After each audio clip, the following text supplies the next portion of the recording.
Ako si Jade Buhoy, hatid sa inyo ang mga pinakamainit na balita sa bansa. Dito sa News Force. Sa ulo ng mga balita, Zaldico arestado na. Kanyang pagbabalik inaasahang susi sa anomalya sa flood control. LTO, pinalawig ang bisa ng driver's license at iba pang dokumento ng 3 buwan. Nakabingbing 4,000 classrooms, inaasahang matapos sa Setyembre. Konstruksyon, record-breaking ayon sa DepEd at DPWH. Pagbawas ng VAT kaysa unahin ang ayuda, isinusulong ng mga mambabatas. DSWD Livelihood Program, layong tugunan ang pangangailangan ng OFW. Cyber training para sa kabataan, ilulunsad ng DILG at NYC. Patas at pantay na balita, komprehensibong ulat para sa pulso ng masa. Ito ang News Force.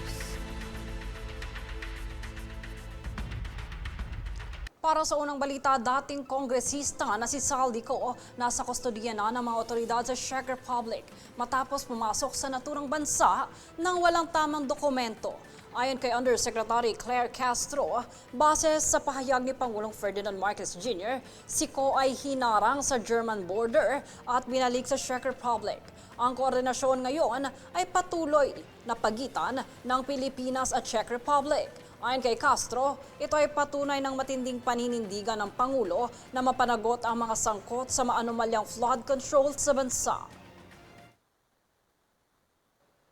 Nais lang po natin ipaalala sa mga nagsasabing kinalimutan na ang flood control scandal. Hindi po yan totoo. Ang pagkilos ng gobyerno, ang utos ng Pangulo ay nananatili. Managot ang dapat na managot.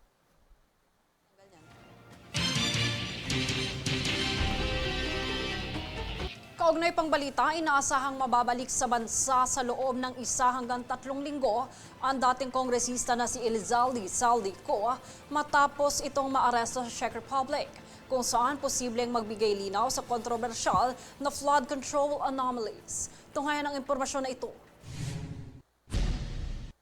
Kamakailang inihayag ni Department of the Interior and Local Government o DILG Secretary John Vic Remulla na kasalukuyang nakikipag-ugnayan ang Department of Foreign Affairs o DFA sa mga otoridad ng Czech Republic para sa deportation ni Elizalde Zaldico. Sinabi niyang maaaring tumagal ng 1 hanggang 3 linggo. Ang proseso depende sa legal at documentary requirements. Naaresto si Ko sa Prague matapos umano itong pumasok sa bansa ng walang sapat na travel documents.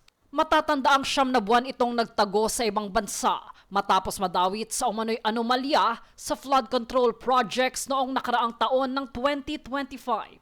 Sa kanyang inaasahang pagbabalik, sasailalim si Ko sa medical examination bago iharap sa Sandigang Bayan para sa arraignment at iba pang proseso. Kinasuhan siya ng graft at malversation kaugnay ng isang road dike project sa Oriental Mindoro na sinasabing substandard.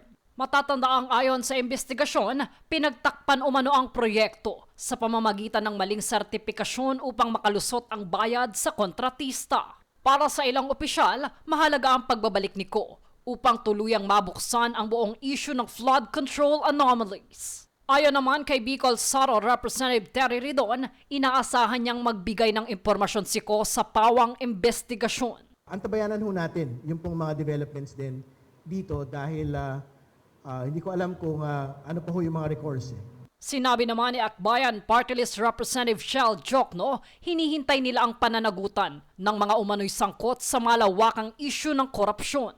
Samantala, iginiit ni Batangas 1st District Representative Leandro Leviste na mahalagang makapagpaliwanag si Ko, lalo na sa mga alegasyong hindi nito nasagot habang nasa ibang bansa.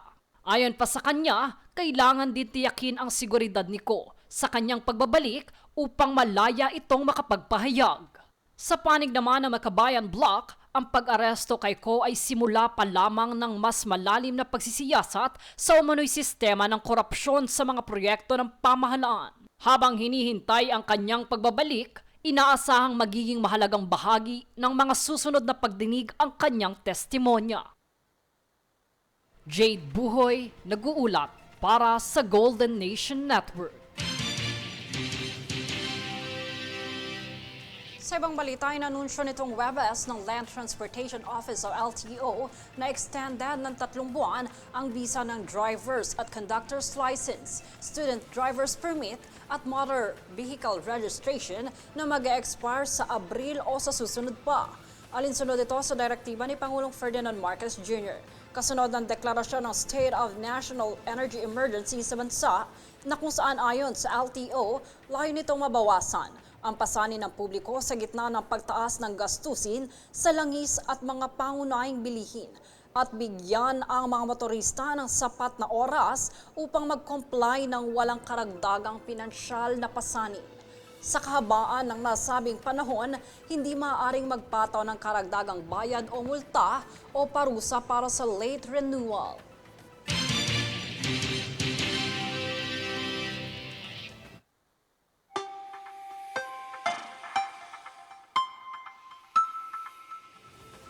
Para sa ating ulat panahon, patuloy pa ring mararanasan ang maaliwalas na panahon sa buong bansa, lalo na sa Northern at Central Luzon na apektado pa rin ng ridge ng high pressure area.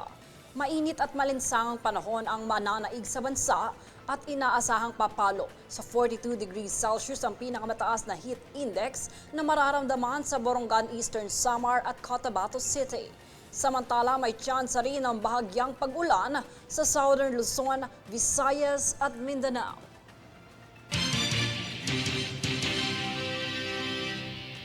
Susunod sa News Force.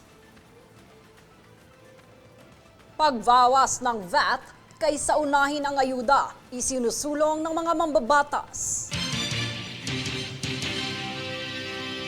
Nakabinbing 4,000 classrooms inaasahang matapos sa Setyembre.